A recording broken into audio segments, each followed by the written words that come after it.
Sampurasun, salam karahayuan, kanggo wargi sadaya, anu kusim kuring, dipiasih dilebet nami Gusti Yesus. Dina kahirupan urang, salaku umat Gusti, salaku anu iman ka Gusti, tangtos sanes hiji hal anu gampil, kanggo urang ngamumule iman ieu, mempertahankeun iman ieu. Naon margina? Sakapeung urang dipayunkeun sareng pasoalan kahirupan.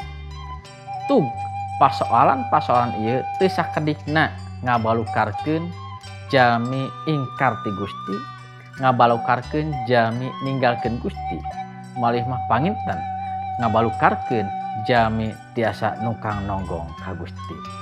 Nah hal ieu oge parawargi sadaya sanes mung saukur kajantenan di waktos-waktos ayeuna. Tapi hal ieu parantos tumuiba ti zaman para nabi keneh, di mana aya jalmi, aya jamaah Gusti, aya umat Gusti anu kulantaran mayunan kahirupan anu henteu dipikahoyong atawi tantangan anu dibalukarkeun ku jalmi-jalmi anu sanesna antukna anjeunna ninggalkeun Gusti. Tapi tangtos aya oge anu tetep tagen miara iman ka Gusti, anu janten patarosana naon margina atanapi naon anu ngajanten sabab musabab jalmi eta tetep tagen iman ka Gusti. Walaranana urang bade ngaos tina Daniel pasal anu ka-11 ayat anu ka-32. Ku abdi bade aos ieu unggalna dawuhan Gusti. Ku akal pelitna eta raja baris dibantu ku jelma-jelma nunggeus naringgalkeun agamana, beunangna ngolo-ngolo, tapi umat anu tetep aranut ka Allah bakal malik ngalawan. Wargi sadaya anu dipikasi lebet nami Gusti ngalangkungan osan ieu abdi masihan judul nyata cara wano ka Gusti. Dawuhan Gusti nageskeun yen jalmi anu tetep tagen tetep nyepeng iman ka Gusti, ngalakeun kahayang Gusti nyata jalmi anu wawuh ka Gusti, anu ngagaduhan pangwanoh ka Gusti. Sementara jalmi-jalmi anu sanesna tiasa ninggalkeun Gusti, da ari gogodana mah tangtos benten-benten seueur ti kapungkur dugikeun ka danget ayeuna oge henteu kantos umat Gusti hirup tanpa aya gogoda, aya tantangan, aya halangan. Tangtos ieu aya ti kapungkur dugikeun ka danget ayeuna. Dan anu ku abdi hoyong ditegaskeun tina danget ayeuna, jalmi anu tiasa nagen teh nyata jalmi anu wanoh ka Gusti. Tadi sebatkeun di dieu oge, tapi jalmi anu wanoh ka Gusti mah aranjeunna tagen. Nah wargi sadaya anu dipikasi di lebet nami Gusti Yesus Kristus patarosana kanggo urang kumaha carana sangkan urang tetep wanoh ka Gusti. Naon anu kedah ku urang dipidamel supanten urang tiasa tetep wanoh ka Gusti. Aya 3 hal wargi sadaya cara urang tiasa wanoh ka Gusti kanggo danget ayeuna. Anu kahiji, urang tiasa wanoh ka Gusti ngalangkungan pribadi Gusti Yesus. Naon margina Gusti Yesus teh Gusti anu nyiptakeun bumi langit jeung sagala isina, anu mijalma janten manusia. Anjeunna Gusti anu sajati. Da upami urang hoyong wanoh ka Gusti anu ngagelarkeun bumi langit jeung sagala isina, anu masihan hirup jeung huripna, nya urang kenah wanoh sareng pribadi anu namina Gusti Yesus.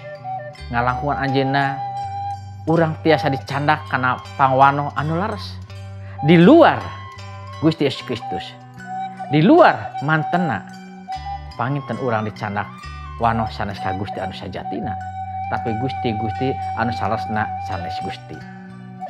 Nah cara anu kadua kumaha carana urang tiasa wanoh ka Gusti? Anu kadua nyata ku cara urang tiasa ngarenungkeun atawi maos pangandika Gusti. Dawuhan Gusti, kumargi dawuhan Gusti ngajentrekeun, nyingkapkeun, nuduhkeun ngeunaan Gusti. Gusti anu sajati, Allah anu maha kawasa, diseratkeun, dituduhkeun ngalangkungan dauhan Gusti. Tangtos lamun urang teu uninga kana dauhan Gusti, henteu pernah maca dauhan Gusti, urang moal tiasa wanoh ka Gusti. Kumargi kitu sakur jalmi antos ngagaduhan dauhan Gusti, dauhan Gusti kedah diaos, kedah diregepkeun, kedah dipraktekeun tina hirup urang sadaya. Nah eta cara nu kadua. Cara kadua nyata urang ngarenungkeun dauhan Gusti. Nah cara anu katilu nyata ngalangkungan hirup pribadi sareng Gusti, relasi pribadi sareng Gusti. Relasi naon? Tangtos tina doa, tina pujian, tina penyembahan. Urang ngabangun relasi, ngalangkungan relasi ieu urang bakal ngalaman kumaha Gusti hirup tina kahirupan urang sadaya. Upami urang teu ngagaduhan relasi sareng Gusti, abi yakin henteu saurang oge bakal ngalaman kumaha Gusti hirup tina dirina. Jadi wargi-wargi sadaya anu dipikasi di lebat nami Gusti, kanyataan kahirupan tina wanci ayeuna memang ku urang teu tiasa disingkahan. Tantangan, halangan, dodoja sareng gogoda teu tiasa kurang disingkahan. Eta pasti aya, pasti kasorang, pasti karanapan. Tapi anu paling penting sanes soal aya henteu tantangan, tapi anu paling penting nah urang tiasa kuat page tina mayunan tantangan sareng halangan eta. Dauhan Gusti nyebatkeun jalmi anu tiasa ngalaman kakuatan iman ka Gusti, nanjeurkeun iman ka Gusti teu aya sanes nyata jalmi anu ngagaduhan pangwanoh ka Gusti. Tapi tadi kalau disebutkeun kumaha carana jalmi wanoh ka Gusti. Seueur jalmi anu hoyong wanoh ka Gusti tapi sanes ngalangkungan Gusti Yesus Kristus. Anjeunna milari ka tempat-tempat anu sanes ka Gusti. Mungkin ka gunung-gunung, mungkin ka lembah-lembah, malih mungkin ka anu sebatkeun jalmi pintar teh mah. Tapi antukna naon? Moal penak sareng Gusti anu sajatina.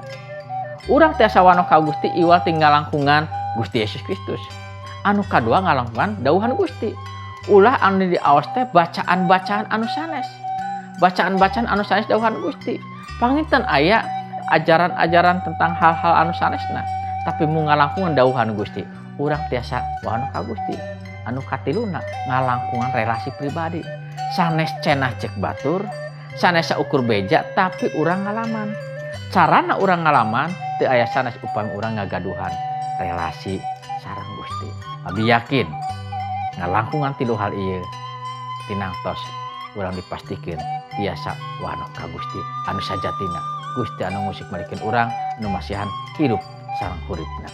Gusti ngaberkahan. Hayu urang tumungkul ka Gusti.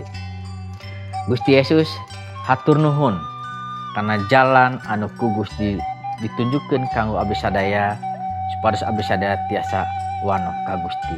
Tangtos abdi sadaya hoyong wanoh ka Gusti.